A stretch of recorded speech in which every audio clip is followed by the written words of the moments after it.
Feel the rhythm. Feel the rhyme. Come on, piglins, it's dancing time. Let's do this. I've been at this for like over an hour now. Welcome back to Legacy Weekly. Our designer is the Mima. Our writer is Noteworthy59. My name is Superside Kian. And my name is Matthias Stinson. If any of you watching are still wondering why uploads have slowed down, Fwip recently tweeted out a word or three about the future of Legacy on his channel. Definitely go show some support to your favorite Legates, even if they aren't back into full swing just yet. With that out of the way, here are the events and highlights of the Legacy SMP this week. Starting off with Germsy Boy and a blast from the past of 3 months ago. After doing some work on the front retaining wall of his mansion, he visits the AGHQ to take on one of its more dust-ridden quests, obtaining a live Ravager. First searching for a pillager tower to receive the Bad Omen effect, he happens upon the snow outpost that a treasure-hunting Catherine Elizabeth stumbled upon 3 months ago. Unfortunately, a pillager captain is absent. Kinda seems like somebody might have been here, because I think they're supposed to generate with pillagers already here. Slaying a newly spawned pillager captain after waiting around a while, Germ triggers a raid at the snow village previously visited and saved by the Sausage Solidarity Pearl trio way back in week 5. He ends up having to murder the town's remaining residents and be defeated by the raid in order to disable the Ravager's raid status. You die. Defeat. Okay, I gotta get over there before that guy despawns. He temporarily renames the beast Murray Christmas and begins the Pearless dance back to the medieval district. Kinda. Yeah, he's figuring it out. He's got this. This guy. Oh, good. No. Back at the AGHQ, Germ also has to construct a makeshift pen, all while being chewed on by the monster. Even after it has been contained with a rickety fence, it kills him twice as he attempts to take a photo with it. In his own words, the 20 diamond reward wasn't worth the trouble. Hey, let's claim our reward, 20 diamonds. That was not worth. It was not worth 20 diamonds. Nashcrafter sets out an adventurous guild quest of her own. But this one is essentially a search and rescue mission in a race against the 5-minute despawn timer. It all began as a search for ancient debris and an experiment of TNT and intentional game design. Along with showing us a rainbow wool farm built off camera, she relinks her cyberpunk portal, brews up some fire resistance potions at Sausage's place, and digs down to Y15 and starts blowing some stuff up. Alright, hopefully we get a little something here. 1, 2, nice. Nash carefully ignites small bunches of dynamite at a time, uncovering a hard brown shard or two. After she gets the hang of it, she sets off some memory foam while wearing only a golden hat and shoes, which goes about as well as you'd expect. Oh my god, was killed by intentional game design. That's hilarious, actually. In the shopping district, the parachute man mourns the loss of Nash's elytra, and she piles together some shop profits to fund her adventurous guild salvaging quest. And then I put the coordinates of where they can be found. I did take the coordinates when I died. Hopefully those chunks haven't already been loaded by ChimneySwift, who's on a mission to get the piglins dancing while not getting tusked. Even though the message he put on his own billboard kind of contradicts the latter. In between trying to witness hoglin hunting bands in the wild, he fills in the majority of his storage container, stumbles upon the portal ruin found last week by Python, and whips up an Avomance-designed witch farm. Oh, baby, look at all that gunpowder. 6.5 stacks of gunpowder plus a bunch of extra goodies. In the depths of a crimson forest, Chim sets up a hoglin slaughterhouse prototype, with a pen of swine at one end and a piglin firing squad at the other. Respawn anchor activated and invisibility potion down his throat, he leashes one hog at a time out of its pen while keeping the rest at bay with a warped mushroom. He observes some interesting piglin behaviors when they apparently feel outnumbered. Especially when there's a hoglin right here. I mean, the only thing I can think of maybe is that there's a hoglin somewhere around that's making these piglins feel more outnumbered. With kill after kill and some modifications, even piglin patrols nearby join in on the controlled massacre. Despite his vigorous effort and gift of vamped up crossbows to the executioners, the only victory jiggle he witnessed occurs outside of his contraption.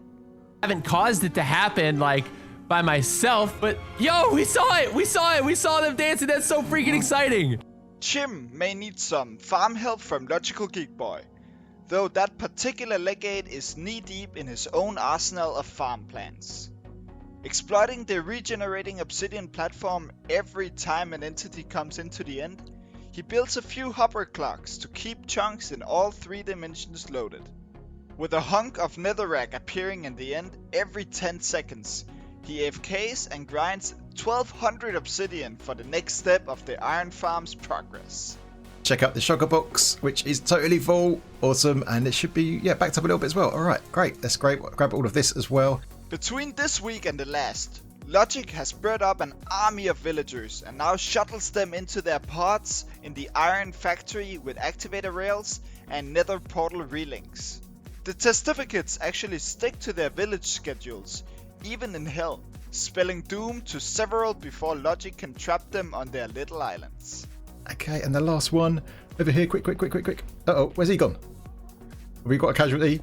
We might have had a casualty. 3 wide portals per module are built to pick up golems as they spawn, as well as a central slime tower of the 4 pillagers to trigger the spawning of said golems.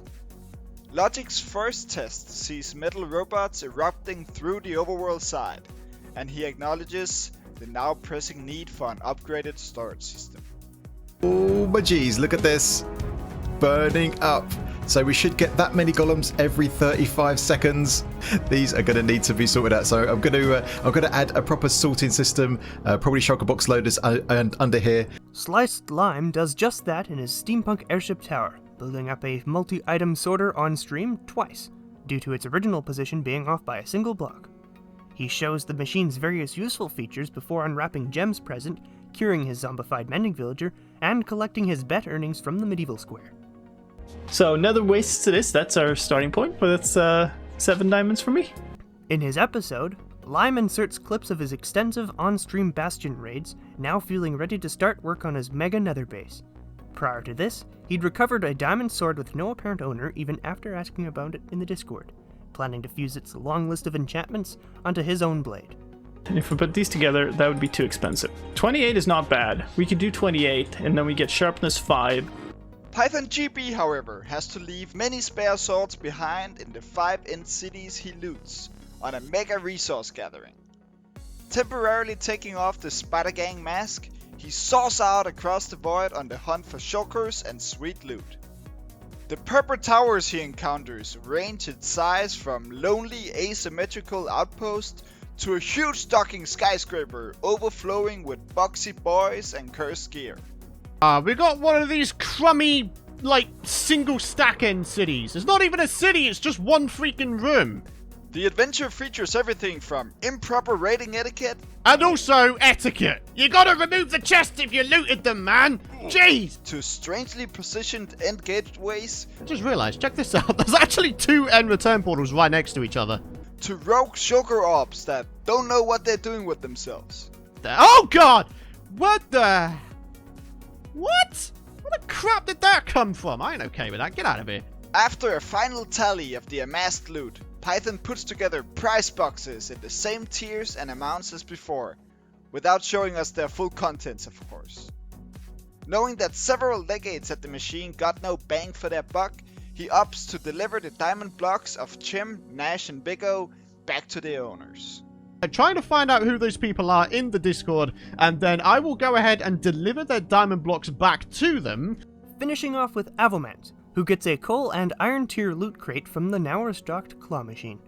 He also does some major enchanting at the post melon, so major in fact that he has to replace both anvils at the on-site enchanting room. Both of the anvils, so I've got to go and replace those. I'll be back doing that, and then we're going to get ourselves over to the orc settlement. To adorn his ever-growing orc village in style, Avo creates copies of a For the Horde banner that he worked on with his patrons. Due to the lack of replay mod, he does a few jump cuts of this week's construction, with more of the outer wall, a watchtower, and 2 more huts rising before our eyes.